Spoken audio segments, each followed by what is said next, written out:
ঈদ এলেই সিরাজগঞ্জে তাঁতিদের ব্যস্ততা বেড়ে যায় কয়েক গুণ। প্রতিদিন ভোর থেকে শুরু করে মধ্যরাত পর্যন্ত তাঁত বুনেটের খটখট শব্দে মুখর থাকে সিরাজগঞ্জের সদর, বেলকুচি, শাহজাদপুর, উল্লাপাড়া ও এনায়েতপুরের তাঁতপল্লী, যেখানে তৈরি হয় নতুন ডিজাইনের জামদানি, কাতান, বেনারসি সহ বিভিন্ন ধরনের শাড়ি। এখানে তৈরি শাড়ি পাইকারদের হাত ধরে চলে যাচ্ছে দেশের বিভিন্ন জেলায়। দেশের সামনে কাজের চাপ বেশি হয়, তার কারণে আমরা রাত দিন ডিউটি করতে হয়। আমাদের শাড়ি এখন ভালো চলতেছে, মহাজন কাম দিতেছে ভালো, কাজ কাম বেশি করলে আমরা টাকা পয়সা একটু বেশি পাবো।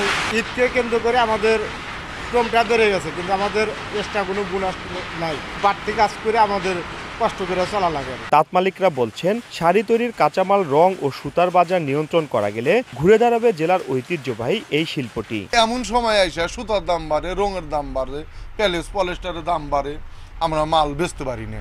আমাদের দিকে একটা সরকার যদি একটু দিত, নজর দিত, তাহলে আমরা এই ব্যবসাটা একটু করতে পারতাম। সিরাজগঞ্জ জেলার 9টি উপজেলায় তাঁত শিল্পের সঙ্গে প্রত্যক্ষ ও পরোক্ষভাবে জড়িত প্রায় 10 লাখ মানুষ। আর জেলায় মোট পাওয়ারলুম ও হ্যান্ডলুম রয়েছে প্রায় 5 লাখ। রিঙ্কু কুণ্ডু, সময় সংবাদ, সিরাজগঞ্জ।